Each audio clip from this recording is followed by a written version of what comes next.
guys, Martin Mentor here, back with the second episode of the All Over the Place podcast. I'm your host, Martin Mentor, and today's episode, I want to talk about why migrants are willing to do what Generation Z won't do.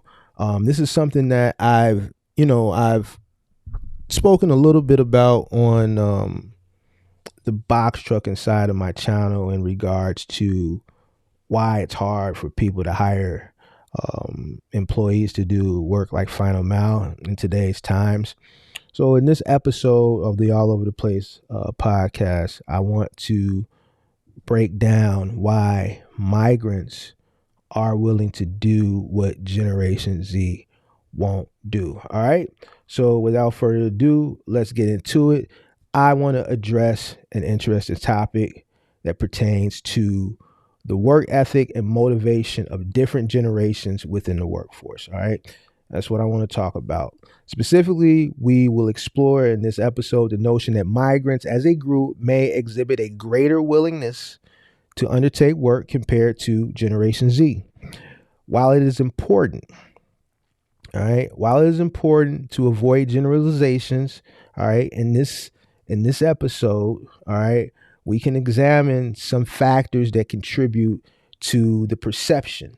In this episode, we will discuss the potential reasons behind the perceived disparity in work attitudes and shed light on the complexities of the issue.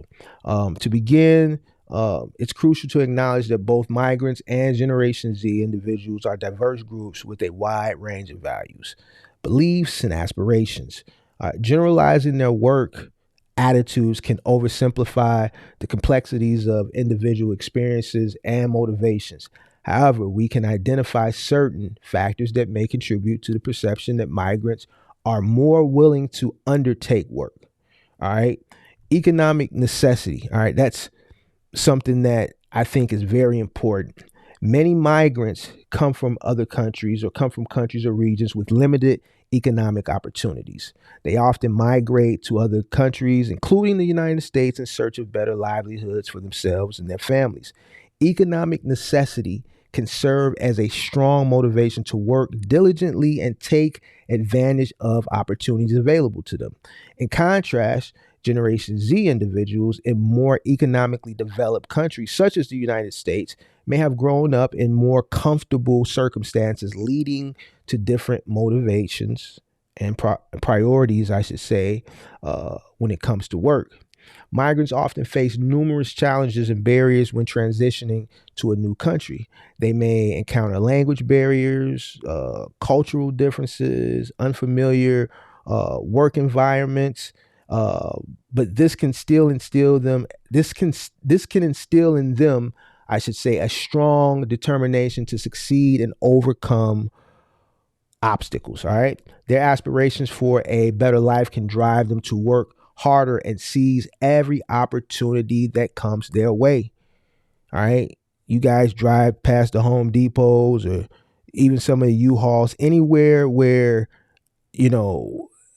any business that's like a big brick and mortar commercial, retailer business. I see them U-Haul, Home Depot.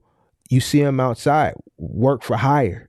They're there, they're willing to do, and they're knowledgeable on many different things. And you see them there ready and willing to work no matter what you have for them. All right. They'll take whatever you throw their way.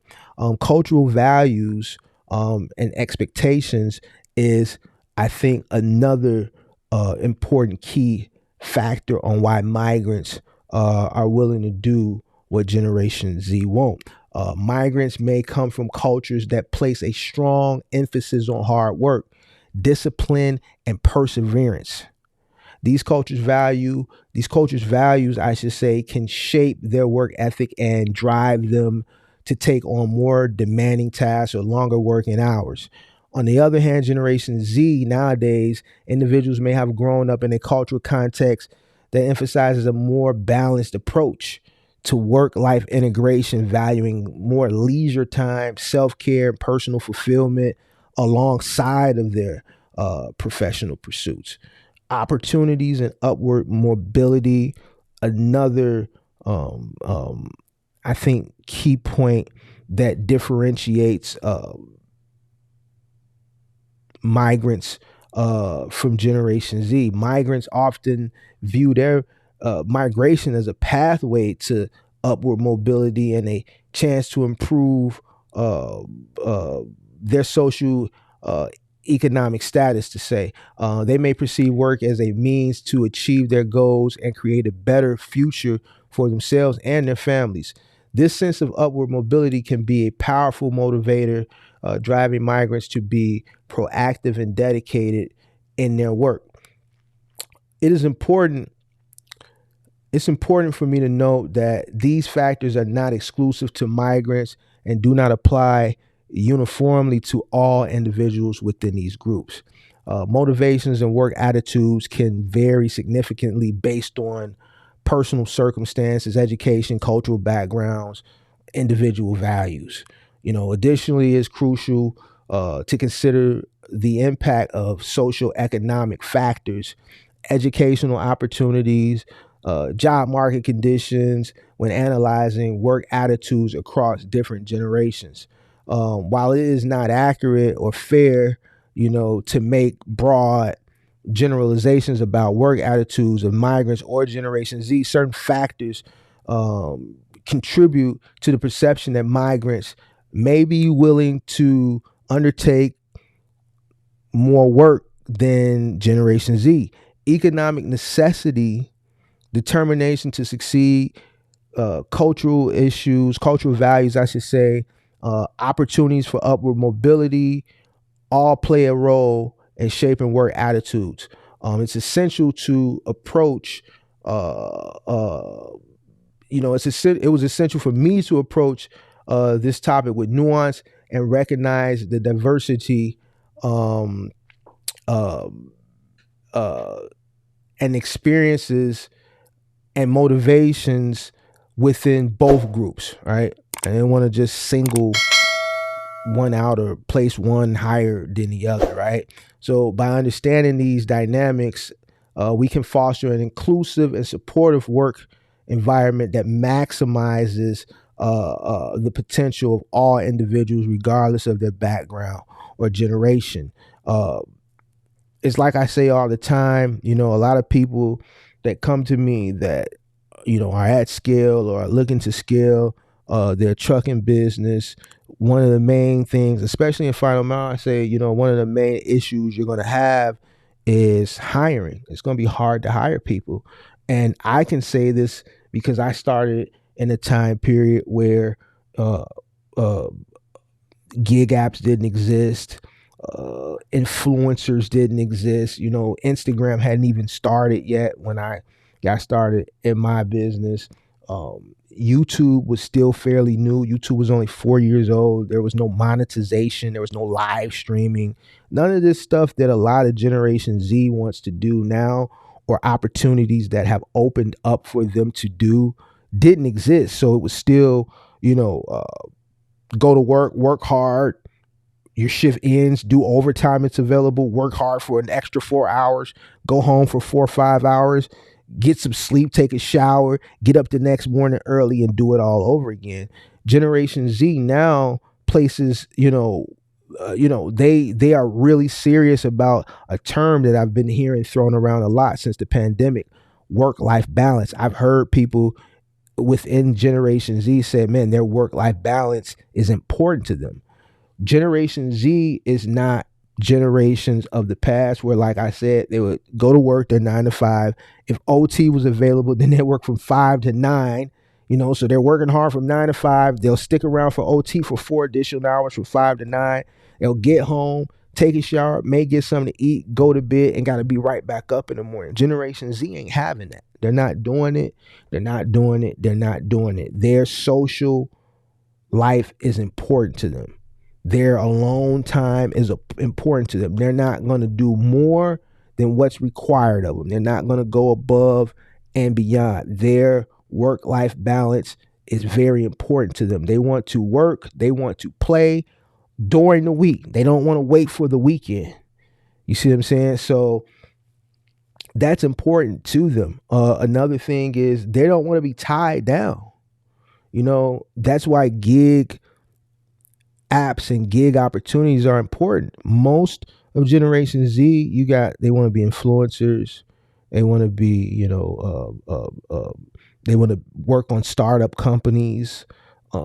They ultimately want to do things that will allow them the time uh, to do things they want to do. A job or a career is going to tie too much of their time down. They want to make money while they enjoy life. While they're traveling, they want to make money. While they're on the beach, they want to be making money. All right. So gig apps, gig opportunities allow them to work when they want to work. And when they don't want to work, they don't have to work. Right. So if they want to work to make money, they can work. If they don't want to work a certain time of the day, they don't have to, because they may be spending that time coding or building the next startup app, or shooting YouTube videos because they want to be a big content creator, or at photo shoots because they want to be the next Instagram influencer. Whatever, they want the time and they want to balance their day out how they want to balance it out. All right. When it comes to blue collar labor, they just don't want to do that at all. If you go to any vocational apprenticeship, enrollment is down. Enrollment is down for mechanics. It's down for electricians, plumbers, carpenters. In this industry, trucking. For every 6 baby boomers that are retiring, only 2 Generation Z are filling those seats. So for every 6 seats that become vacant, only 2 of them are being filled. That's leaving 4 job opportunities available that in prior, transitions of generations, the upcoming generation would be filling those seats as 2 generations prior were coming out. It's not like that no more. Generation Z doesn't want to put their hands down toilets. They don't want to be electricians. They don't want to be carpenters. They don't want to build houses. They don't want to do none of this stuff. They don't want to be mechanics. None of this stuff. You see what I'm saying? I'm noticing the wait to get an appointment at the dealer is becoming longer and longer and longer. I remember back in the day, I could call and say, "Yo, I want to bring this car or this SUV in for service, simple oil change." I could get an appointment within the next day or two. Now it's 2-3 weeks out. And it's always the same thing. We're short on mechanics. We're short on technicians. We're short on technicians. We're short on technicians. So Generation G just doesn't want to do this type of work. Trucking, home delivery, with the final mile. I've seen the transition happen. You know what I'm saying? But there are a group of people that are willing to do this hard labor intensive work. Migrants are willing to do it. They're willing to accept any and everything. They're willing to accept the jobs that no one else wants to do, work their way up, save their money, and ultimately start their own businesses and continue to bring their people over here for a better quality, a better way of living. All right. They don't have that work-life balance attitude. They don't care about that. All they know is hard work. When I listen to, some of the conditions that a lot of these migrants had to go through to get to this country, I was listening to an interview. The governor of Texas is busing 200 migrants to different, blue states. He's sending them to only Democratic states. So every week he sends 200 to us. So every week we get a bus or a couple buses, 200 migrants come here. He's been sending 200 migrants to Chicago since August of 22. Every week you come to Chicago, they're housing them at the police station. You drive past any Chicago police station, they're camped out in front. Some stations let them camp on the inside, but there was a lice outbreak at one of them, so then they put them outside the police station. But any Chicago police station, you just see migrants camped outside. All right. They interviewed one of them, and it was translated. They said, man, this guy had to cross through rivers with crocodiles and all type of stuff to go through different countries just to get to the border to, eventually get put on this bus to come to Chicago. So, these migrants are, putting themselves through some tumultuous situations uh, to get to the United States for, better opportunities, and to go through some of the things that they put themselves through to get here. There's no doubt in my mind that they're going to work hard, and I know why they work so hard. I got to admit, we are a spoiled society. This is the richest country. We're spoiled. Um, so I ask myself the question: are the borders being purposely lax because the government knows that, if this trend continues to go on with just open, job opportunities and in industries and fields that we need people to work to keep America thriving?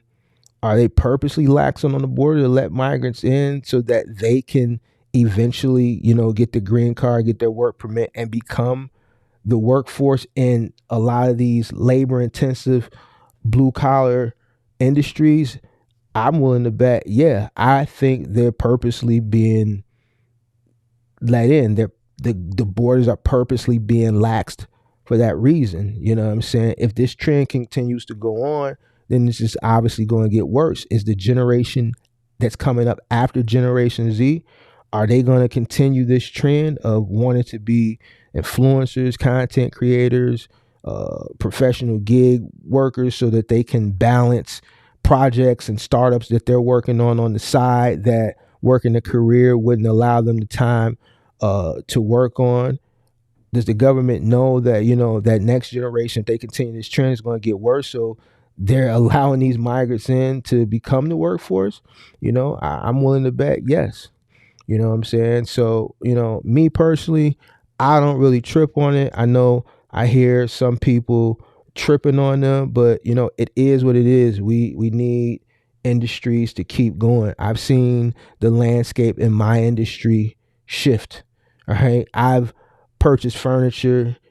Sometimes I send a truck to go get my stuff. I send my truck. Sometimes if, furniture store is offering free delivery, I'll just take their delivery. You know what I'm saying? Recently, I had some stuff delivered here, and it was 3 guys, and one of them spoke broken English, but he could speak it choppy and he could understand it. The other 2 guys on the truck didn't speak a lick of English. I remember, there was a time in America that you had to speak English in order to get a job in this country. And now that's just not a thing anymore. I remember there was a time where you had to speak English, and that's just not a thing anymore. So even in my industry, I've seen the landscape shift from Caucasians and African Americans to predominantly Hispanic. And like I said, 2 out of the 3 guys on most of these trucks don't speak English. It's just the one that can communicate with the customer, and then the other 2 guys don't. You've seen them take over the landscaping industry, even with the construction industry. If you pay attention to construction, that was always a Caucasian dominated industry. For some of you guys that are older, you remember, if you're from like Chicago or maybe New York, who controlled the construction contracts. Those were all mob controlled. So if you saw a black guy working on a construction project, that was like, whoa, there's a black guy on this site. Or like working on the highway, usually it was like biker type, Caucasian guys. Now every construction site that I drive past, when I see construction on the highway, it's predominantly Hispanic. So, blue collar, labor intensive work has shifted. It's going to continue to shift. The government's probably going to continue to let migrants in purposely, I believe, to continue to transition them in, give them work permits, green cards eventually, to become the work labor force that we're going to ultimately need so that this country can continue to thrive. That's the video, or the live stream, or the podcast, I should say, for this week. This is episode 2. Make sure you hit the subscribe button, hit the like button, share it. You know what I'm saying? Episode 3 coming soon. Don't forget to hit the like button and subscribe to the channel. Until next time, I'm out.